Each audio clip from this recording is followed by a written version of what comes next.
Hi friends, welcome to Indhu's kitchen. இன்றைக்கி நம்ம சேனலில் ரொம்ப டேஸ்டான ஒரு தக்காளி சட்னி ரெசிபி தான் பார்க்க போகிறோம்.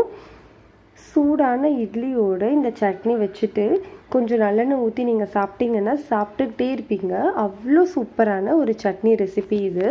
வாங்க இந்த சூப்பரான சட்னியை செய்ய ஆரம்பிச்சிடலாம்.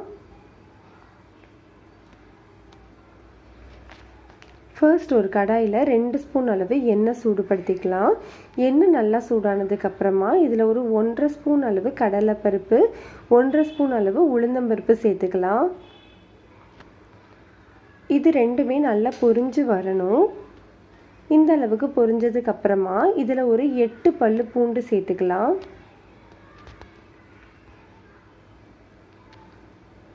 இப்போ இதில் ஒரு 15 சின்ன வெங்காயம் சேர்த்துக்கோங்க. நான் ரொம்ப சின்னதாக இருக்கிறதுனால கொஞ்சம் எக்ஸ்ட்ரா சேர்த்துருக்குறேன். இந்த வெங்காயமும் பூண்டும் நல்லா வதங்குற வரைக்கும் வெயிட் பண்ணலாம்.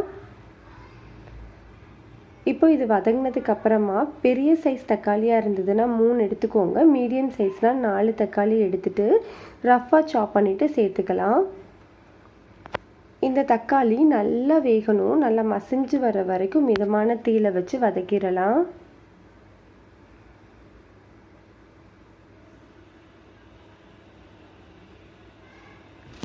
பாருங்கள், இந்த அளவுக்கு தக்காளி நல்லா வெந்ததுக்கு அப்புறமா இதில் ஒரு 1.5 ஸ்பூன் அளவு தனி மிளகாய் தூள் சேர்த்துக்கோங்க. ஒரு பிஞ்ச் அளவு மஞ்சள் தூள் சேர்த்துக்கோங்க. உங்கள் காரத்துக்கு ஏற்ற மாதிரி மிளகாய் தூள் மட்டும் அட்ஜஸ்ட் பண்ணிக்கோங்க. இப்போ இதுக்கு தேவையான அளவு உப்பு சேர்த்துடலாம். இந்த தூளோட பச்சை வாசனை போகிற வரைக்கும் நல்லா வதக்கி விட்டுருங்க. இப்போது பாருங்கள், நல்லா வதக்கியாச்சு. இதை அப்படியே ஆஃப் பண்ணிவிட்டு நல்லா ஆற வச்சிடலாம். நல்லா ஆறினதுக்கப்புறமா ஒரு மிக்ஸி ஜாரில் போட்டு நல்லா ஸ்மூத்தான சட்னியாக அரைச்சி எடுத்துக்கலாம். இப்போ நம்ம சட்னியை நல்லா ஸ்மூத்தாக அரைச்சி எடுத்தாச்சு. இது தனியாக வச்சுக்கலாம்.